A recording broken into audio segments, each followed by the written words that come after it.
em nome de Jesus aqui tentar ser breve, mas querendo dizer já, capítulo 1, verso 11, da carta de Paulo às Gálatas, querendo dizer aos irmãos, no intuito assim de animar os irmãos, de renovar o ânimo dos irmãos, dizendo que no mundo tem muitas coisas importantes.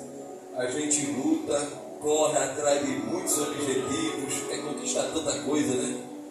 Quer conquistar tantos sonhos. Levi está aqui cheio de sonhos, né, Levi? Olha, tá vendo o José aqui? Eu quero dizer que essas coisas da vida, né? Irmão, dessas coisas importantes aqui da vida, a melhor é essa, irmão. Diga amém. Amém. A mais importante é essa. Diga amém de novo. Amém. A mais importante é a gente ter tempo para Deus. Não é assim, irmã Lenilda? Não é assim? Eu quero compartilhar com os irmãos, antes de ler a palavra aqui, uma coisa que essa semana eu escutei e gravei no meu coração. Tem a ver com café. Café, né? A maioria do brasileiro gosta de tomar café. Lucas 10, 27, eu vi isso aí, um negócio aí da rede social, e aquilo me chamou a atenção. É o resumo do que está em Lucas 10 e 27. Primeiro mandamento, que a gente também quer abordar aqui nessa noite, que diz assim, café, né? Amarás o Senhor teu Deus de todo, ó o C do café, o primeiro C. De todo o coração, aí vem o A, né? De toda a tua, aí vem o A, né? A alma, aí vem o F aí, de toda a tua força, e termina aqui, e com E, né? E de todo o teu entendimento, não é assim? Você vê que forma café mesmo, não é assim? Amarás o Senhor teu Deus de todo o teu coração, de toda a tua alma, de todas as tuas forças e de todo o teu entendimento. Está vendo, irmão? É por isso que é bom, é importante ter na igreja louvor, né? Não é louvor? Oração. É para ter renovo, é para ter batismo, é para ter profecia, é para ter movimento. Que eu cheguei aqui desanimado, mas, ei, varão, cadê? Ele me deu um abraço aqui que eu fiquei renovado. Foi. Eu disse, aperte com força mesmo, aperte com força. A gente sempre cumprimenta assim. Yuri, né? E ele hoje comeu cuscuz, ele deu um aperto com força que eu cheguei a sentir um renovo aqui nos meus ossos. Né? Então é bom ser animado. Paulo disse aos romanos, sedes fervorosos ao Senhor, servindo ao Senhor, foi. Sede fervorosos, servindo ao Senhor, com força, com garra, com ânimo, nada de desalento, de depressão, de tristeza. Força mesmo, a alegria do Senhor é a nossa força. Mas também, né, tem a questão aí de entendimento, de todo o teu entendimento, né, assim? Aliás, de todo o coração, né, que envolve aí o maior dos sentimentos, que é o amor. Mas o amor tem as suas qualidades, né, Edgar? E dentre elas tem aí a do de conhecer, né, assim? Oh, Jesus, quando falo em conhecimento, eu me lembro logo do meu tempo de namoro. Eu queria conhecer a minha varoa, né? Eu ficava muito perto dela, a gente conversava muito, dando blá blá blá, que não tinha mais fim. O pai dela tinha que chegar na grade e fazer. Só faltava latir, né? Para mandar ele embora. Aí o amor tem essa coisa do conhecimento. Conhecimento tem a ver com entendimento, né? Aí é por isso que a palavra diz, conheçamos, e o que mais? E prossigamos em conhecer a quem? Aquele que a gente ama, que é quem? Jesus, não é? Eu vou deixar de arrudear e entrar aqui no texto. Gálatas 1 e 11 diz assim, os irmãos acharam, né? Glória, domingo que vem é dia das mães, né? Glória a Deus. Vamos lá. Mães, preste atenção aí. Gálatas 1 e 11. Mas, como é que diz aí? Faço-vos. Você botou a Bíblia, não? Cadê a Bíblia? Você, com o olho, você vê. Aliás, com o ouvido você ouve, né? E com o olho você também ajuda a memorizar. Mas faço-vos saber quem? Ele está falando para os crentes aqui, viu? Que o quê?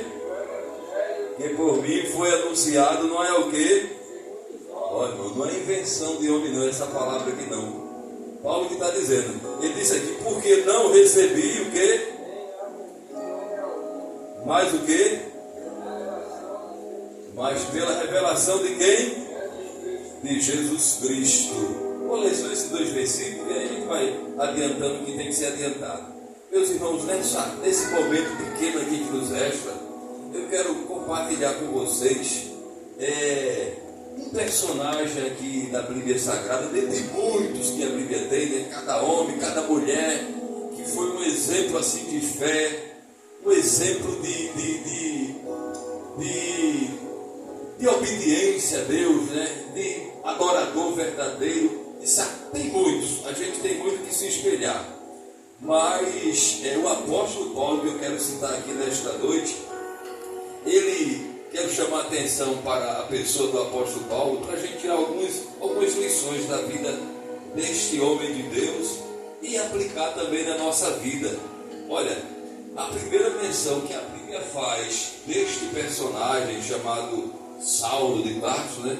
A gente pode ver em Atos capítulo 7, verso 8. Veja bem, aliás, verso 58. Aliás, verso 50 e... Deixa eu ver aqui. Eu tinha lido aqui. Eu estava lendo o capítulo 7. Isso mesmo, é o capítulo 7, não é o 8 não. Na morte de Estevão, que diz que... o 56, aliás. Atos 7, 56. Primeira menção que a pessoa vai falar, que a Bíblia vai falar, de Atos do apóstolo Paulo. Não, 56, venha mais um pouquinho para baixo aí. Ele fala que ele até era jovem. O 58 mesmo. Atos 7, 58.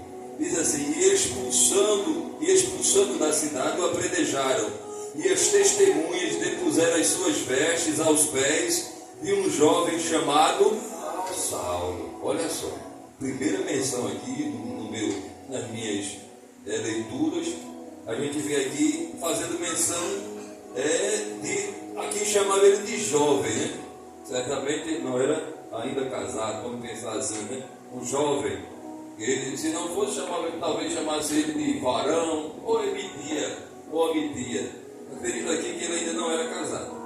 E a gente vê aqui no desenrolar do texto que este homem chamado Saulo, né?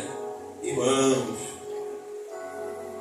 quem viria a ser este homem aqui? Que num contexto onde nós lemos, a gente vai observar que ele era. Quem era Saulo aqui no contexto? Saulo, como os irmãos já bem sabem, não só fazendo trazendo aqui um pano de fundo, ele era um dos que se destacavam na sua função, né? Digamos assim, lá no meio do grupo no qual ele fazia parte, né? Que a gente vai ver depois que era chamado, era do partido, da seita chamada de fariseu, não é assim? Um dos fariseus. Ele se destacava acima da média no zelo, no conhecimento das regras lá, né? Da doutrina que esse grupo religioso tomava como sendo o mais próximo da vontade de Deus. E ele ainda jovem, né? A história vai dizer que Paulo nasceu no ano 5 depois de Cristo, viveu até o ano 67, foi morto sobre o domínio, né, do imperador Nero. No ano 67, a gente observa aí que Paulo viveu em média 62 anos de vida, né? Mas foi o bastante para Deus usá-lo como lhe aprouve. Agora a gente vai ver aqui que este jovem muito eloquente, sábio e corajoso, ele veio a ser um instrumento pelo qual Jesus iria fazer uma grande obra. Agora é interessante também dizer que este Saulo, né, ele ainda na sua juventude, né, com aquela sua disposição que é normal do jovem. A provérbio diz que a beleza dos jovens é a sua disposição, né? É a sua vitalidade. E Deus quer contar com a juventude, né? Para fazer grandes coisas na sua casa, né? No seu reino. Né? Aí você vai me dizer, e eu já estou velho, né? Deus não conta mais comigo, não conta. Agora vocês sabem que o seu motor já está mais fraquinho, né? Assim como o meu. Sua disposição já não é mais a mesma. Mas vá nessa sua pouca força, não é assim? Continue fazendo alguma coisa para Deus, porque Deus sabe, né, da disponibilidade de cada um. Agora, pessoal, quando está novo, a história é outra, né, irmão? É vigília, é jejum prolongado, né, é evangelismo nos hospitais, nas cadeias, nos presídios, né, nas madrugadas. O jovem é uma bênção. E Deus tinha plano na vida desse jovem aqui, amém? Deus tem plano na sua vida também, viu? Mas eu quero falar da vida de Paulo aqui. Você espere um pouquinho. Depois a gente pode falar até um testemunho seu, o meu. Você também pode testemunhar. Mas só que Paulo estava lutando contra a correnteza, não é assim? Jogando no time errado. Vamos falar assim, né? Jogando no time errado, né? Glória a Deus, irmão. Quantas vezes a gente está fazendo alguma coisa pensando que está agradando a Deus, mas na verdade, né? É coisa só de homens, é vontade de homem, não é vontade de Deus. Por isso que a gente tem que realmente ser humilde e tentar ouvir a voz do Espírito Santo, né? Orar a Deus nesse sentido, porque às vezes a pessoa trabalha, nada e morre na praia, né? É assim, irmão? Então veja aí, né? Heron também se cuida para ver se o que está fazendo realmente é da vontade de Deus. E Paulo pensava que era o cara, né? Assim, ele novo, com um gás medonho, né? Assim, parecia um leão. E aí, versículo, capítulo, você passa mais um capítulo para frente, capítulo 8, e o verso 1 vai falar aqui o que é que Paulo, ele realmente era, né? Contra os cristãos. No judaísmo, ele era um dos destaques. E ele, nessa sua ousadia, tinha autoridade do Sinédrio, né? que era, digamos assim, o Supremo Tribunal Federal lá de Jerusalém, né? Né? Quem manda no Brasil hoje, né? É mais outra coisa senão o Supremo Tribunal Federal. O ministro está preso, está solto. Pronto, lá em Jerusalém também ficou assim. O Sinédrio era algo assim. As autoridades do Sinédrio deram liberdade para Paulo perseguir quem? Não foram os cristãos, não foram? Não foi assim? Atos capítulo 8, verso 1 diz que em Saulo, ele mandou Lucas escrever. E ele disse que o gosto dele era pegar cristão que tinha abandonado o judaísmo e estava com a conversa agora de que Jesus era o Filho de Deus. Era pegar esse tipo de crente, descer o barrote, descer a madeira, dar-lhe mesmo sem pena e levar preso para onde? Para Jerusalém. Se entrasse numa sinagoga e viesse falar de Jesus, né? E Paulo soubesse disso aí, ali acabou a vida daquela pessoa que vinha com a historinha de que Jesus era o Filho de Deus e que morreu e ressuscitou, não sei o quê. Não, Paulo não queria saber dessa aparente blasfêmia. Ele achava que isso era uma blasfêmia, que Jesus era, essa conversa de Jesus era uma invenção, uma mentira, que Jesus era um impostor. Ele perseguia veementemente. E alguns textos da Bíblia vai dizer que Paulo fazia isso e ele se considerava que estava fazendo um favor para Deus, que estava agradando ao Deus de Abraão, Isaac e Jacó. Interessante isso, né, irmão? Ele fazendo o mal e achando que estava fazendo o bem. Ele estava fazendo o mal, mas achava que estava fazendo o bem. Amém? Então a gente vê aqui respirando ameaças de morte. Não brincasse não, não resistisse não, que chegava até a ser morto. Não foi assim com Estevão, não foi? Foi. Estevão não quis parar de pregar naquela hora e a pena para Estevão lá em Jerusalém, o negócio estava tão como é que vou dizer aqui, tão crítico lá em Jerusalém, a perseguição contra os cristãos, que julgaram e condenaram Estevão naquele próprio momento ali. A blasfêmia era tão grande, eles consideravam uma blasfêmia tão grande, que já tinha a pena de morte autorizada para quem viesse publicamente a querer falar no nome de Jesus. Agora veja uma coisa, Jesus é muito bom, né? Olha, só basta só virar a página aqui, do capítulo 8 para o capítulo 9, uma folhinha virada, aí a gente vai ver uma mudança, né? A gente vai ver o que é que acontece com Paulo e o porquê de Paulo dizer aqui, olha, eu entrei em Gálatas capítulo 1, verso 11, né? Mais adiante Paulo vai dizer com autoridade o porquê que o evangelho que ele pregava significava a própria vida dele. Morrer e viver para ele era a mesma coisa, amém? Viver era Cristo e morrer também era lucro, era Cristo também, porque a experiência que ele passou, irmão, olha, do lado positivo, todo mundo aqui queria passar, né? Do lado positivo, veja Jesus. Quem é que quer ver Jesus aqui, né, irmão? Oh, glória a Deus. Você sonha para ver Jesus. Glória a Deus, né? Oh, que privilégio é ver Jesus, né? E ainda nesta vida aqui, glória a Deus, né? Aí Paulo teve esse privilégio. E interessante que ele nunca tinha ouvido a voz de Jesus. Muito pelo contrário, ele era o inimigo da cruz. Mas na primeira vez que ele escutou a voz de Jesus, como foi que ele disse, irmão? Quem és, Senhor? Sabia, né? Que era o Senhor. Quem és, Senhor? Está vendo? Quem és, Senhor? Sabia que a voz era de Deus. Agora a surpresa maior ainda foi que o Deus que ele estava falando não era aquele que ele pensava, que é o Deus de Abraão, de Isaac e de Jacó, né? Que ele viu que o que aconteceu lá, Atos capítulo 9, depois vai ver lá, a experiência que, a primeira experiência que Paulo teve com Deus, o Deus de Abraão, de Isaac e Jacó, mas na verdade Deus é três, né? É Pai, é o Espírito Santo e é quem? É o Filho de Deus.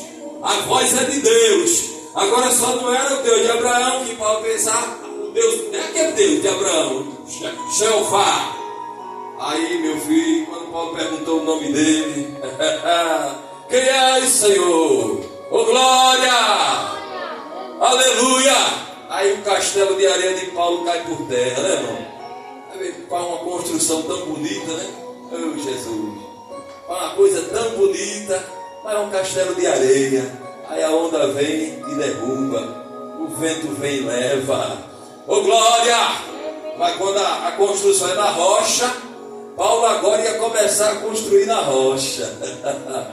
Glória a Deus, todo o zelo dele, todo aquele empenho, até ali não estava valendo nada, né? Mas chegou o momento que Paulo, quem és? Aí ele disse, eu sou.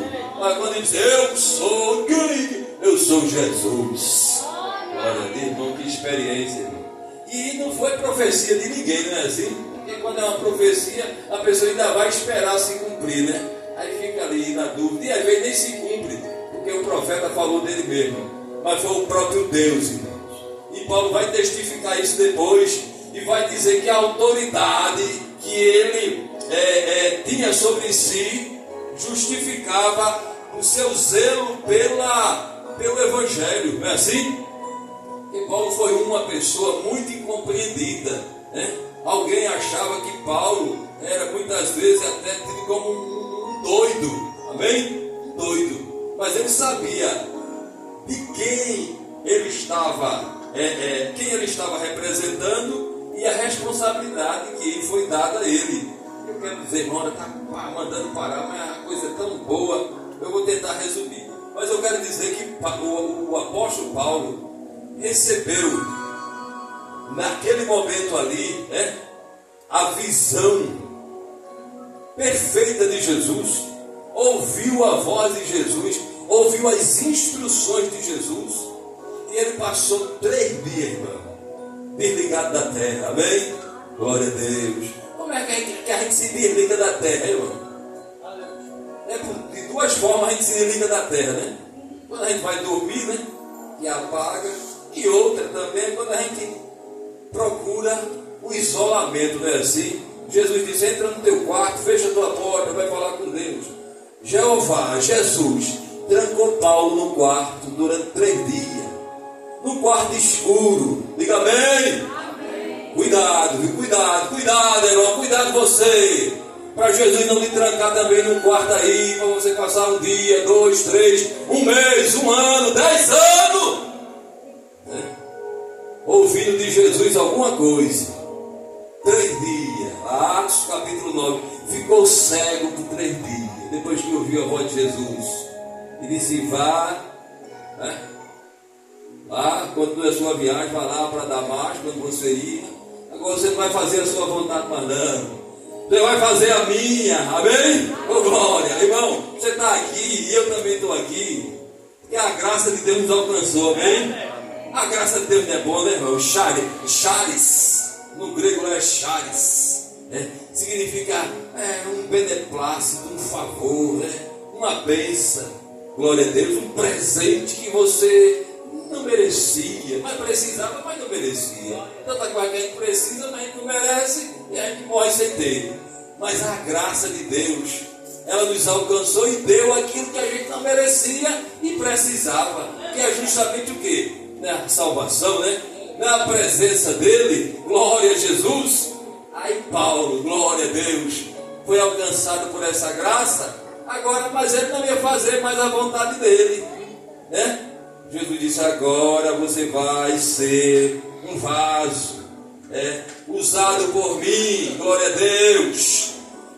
A sua vontade agora vai ser aqui a minha, amém? Amém. Irmão, a gente está na mesma situação, não está? A graça nos alcançou, não é assim? A gente é amado de Deus. Agora a nossa vontade não pode prevalecer mais. É a vontade de Cristo, né? E é tanta coisa, vamos falar de Paulo. Mas é interessante dizer que Paulo, dizendo aos crentes lá de Gálatas, um tempo depois que ele pregou o Evangelho, ele vai dizer assim, olha, tudo que eu prego, o que eu quero que vocês façam, não é coisa da minha mente, não foi o que eu aprendi nas escolas, nos seminários, não, em Jerusalém, lá com os apóstolos, não. O que eu quero que vocês façam, é a vontade, é fruto da revelação da vontade de Deus. E eu quero encerrar, tem mais coisa para falar, mas eu vou encerrar dizendo que o que a gente entende aqui do texto é que o Evangelho de Jesus, essa palavra aqui, irmão, que a gente deve persistir em conhecer, em ler, em ouvir sobre ela não é coisa de homem, irmão. Igreja, isso aqui não é invenção de homem, não. Eu vou dizer uma coisa bem forte aqui: isso aqui não é sindicato, não. Outra coisa que você pensar, uma associação, um clube aí, não. Esse ajuntamento aqui é invenção, é criação de Deus, é ideia de Deus. Juntar um povo assim, tirar do meio de um povo, com um propósito de viver uma vida para a glória de Deus. É assim? Glória a Deus. O Evangelho é simples. Paulo, uma certa vez, Atos 16 e 31, me parece, o Evangelho que Paulo pregava era esse: crê no Senhor Jesus e serás salvo, não só você, mas também a sua casa, amém? Quem for alvo da sua oração vai ser salvo, porque Deus tem plano, irmão, que a gente não conhece, E Paulo certa vez disse, ele disse que ele não se achava digno da graça que recebeu de Deus, porque ele foi um dos piores homens que o judaísmo já criou em relação à igreja, Foi o que mais se destacou em perseguir a igreja. Mas você vai ver que Deus, irmão, Deus tem uma coisa assim tão tremenda, que é a sua presciência. Deus sabe, do passado e do futuro. E a Bíblia diz que Deus já escolheu a nós antes da gente vir a nascer. É assim? Na eternidade. Desde o ventre lá. Não sabia nem se ia nascer. Está na barriga, mas não sabe que vai nascer, Tantos abortos tem aí. Mas quando Deus tem plano na vida de alguém, esse alguém não morre, não vira um aborto. Feito o Jó uma vez queria ter sido um aborto de tanta luta. Mas não é um aborto, nasce. Ele vai ter vida E já ali no ventre da mãe, como foi no caso de Paulo, Deus já tinha escolhido ele para fazer essa obra. Então. Agora Paulo vai dizer que não dependeu dele em nada, sabia? Ele vai dizer que foi a graça de Deus que escolheu ele. E tudo isso era para que ele não se gloriasse. E eu e você também não devemos, achar coisa diferente. Você só é o que é porque é a graça de Deus na sua vida. Você só é crente e é diferente e vai morar no céu porque Jesus lhe escolheu. Jesus lhe apontou o dedo para você e para mim. Eu não era coisa boa. E eu uma vez pensei em viver a vida do mundo. Mas a graça de Deus me alcançou. E me fez enxergar que tem algo melhor para quem quer a bênção. Para quem não se contenta com as coisas aqui da terra, não é assim? Isso é um mistério, irmão. Salvação é um mistério, não é assim? Ninguém pode explicar a salvação. Aí Paulo disse que é assim. Deus escolhe antes de você nascer, ainda no ventre da mãe, está aqui. Se você for ler o texto, você vai ver. Gálatas capítulo 1, Coríntios, 1 Coríntios capítulo 9, verso 1. Paulo vai dizer que o evangelho que ele prega não foi homem nenhum que ensinou ele não, mas foi o próprio Jesus. Paulo passou depois quase 3 anos sem pisar em Jerusalém. Ele morava lá em Jerusalém, estudava lá, mas quando ele conheceu Jesus, ele foi lá para a região da Arábia. A Arábia, a gente chama de uma Arábia Saudita, aquela região ali da Jordânia, aquela coisa ali, onde está acontecendo essas guerras aí, irmão, que tem a Irã, Iraque, por ali assim, aquela região do Oriente Médio, Aí Paulo era daquela região ali, ele voltou para a região da Arábia, passou 3 anos, e quando Deus disse a ele, suba e vá lá em Jerusalém, e diga lá o que eu estou fazendo através de você. Aí Paulo vai e começa a explicar para a igreja de Jerusalém que ele era uma outra pessoa. Mas o texto vai dizer que quem quis acreditar nele, ele só passou lá 15 dias. Por quê? Nem os crentes, os irmãos, estavam acreditando nele de Jerusalém. E os que eram da seita dele, lá do partido dele, dos fariseus, queriam arrancar o pescoço dele, porque ele se tornou um traidor para a seita dos fariseus. Paulo se tornou como é que a gente vai dizer? Se tornou uma abominação e era digno de morte. Amém? Mas Deus deu vitória a Paulo, glória a Deus. Ele saiu de Jerusalém ileso, depois voltou para lá, 14 anos depois, 14 anos depois a gente vai ver isso aí. Ele recebe, a igreja agora recebe ele, estabelece lá diretrizes para a conduta da igreja dos gentios, que foi a que Paulo foi usado para estabelecer. Paulo é chamado de apóstolo dos gentios, não é assim? Atos capítulo 15. E sobre nós agora os gentios, para encerrar, não pesa mais a necessidade de guardar os costumes que os cristãos de Jerusalém ainda achavam que era para fazer, como por exemplo a circuncisão dos homens, aceitava Jesus, mas era judeu, aí tinha que fazer a circuncisão, pastor Marcos, Aí Paulo foi para lá, Atos capítulo 15, a partir do verso 22, 23, Atos 15, 22, 23, aí vai estabelecer que para a gente, os cristãos, o evangelho que Paulo recebeu de Jesus, diz que para a gente, o importante agora é se abster da idolatria, da carne sufocada com sangue, não é assim, irmão? Atos capítulo 15, a partir do verso 23, a diretriz do evangelho: se abster da idolatria, da carne sufocada, que é comer sangue, não é para estar comendo sangue, irmão. Quem quiser receber, receba, mas eu recebo isso aí, Atos capítulo 15. E principalmente viver uma vida de santidade, sem prostituice. A mensagem do evangelho é essa: santidade ao Senhor, amém? Glória a Jesus. Só veremos ao Senhor. Aí alguém pode dizer, mas é a graça que nos salva. A Bíblia está dizendo aqui, você pode se achar salvo, mas se for idólatra, se participar dos banquetes pagãos aí, né? Banquete pagão aí. Comida misturada com sangue, sacrifício. Tem coisa que é tão declarada que misericórdia. E viver uma vida prostituída, uma vida, né, no lamaçal aí do pecado. Aí, irmão, está difícil. Alguém pode dizer, mas a graça de Deus é maior. Eu sei que ele é maior. Mas não vamos correr o risco, não é assim? Não é assim? Né? Porque está lá, está aqui na palavra. E Paulo disse, esse evangelho não é invenção minha não, viu? Santidade, obediência, é tudo necessário. Agora a gente sabe que isso é consequência do nosso amor a Deus, né? Quando alguém ama a Deus de coração, ele sente prazer em obedecer, sente prazer em santificar-se, sente prazer em abster-se da imundícia do mundo, amém? Amém? Da imundícia do mundo. E o Espírito Santo testifica com a gente, né, irmão? Testifica ou não testifica? Eu quero dizer aqui que tinha um camarada lá que dizia que era besteira comer essas coisas sacrificadas ao ídolo. Vou terminar com essa história aqui. Ele dizia assim, esse negócio de comer comida do pombo, que bateram o pombo, sabe? Um cabrito, uma galinha foi oferecido lá no terreiro do pombo, sacrificaram ao ídolo. Aí ele ia fazer uma corrida, ele era um taxista também.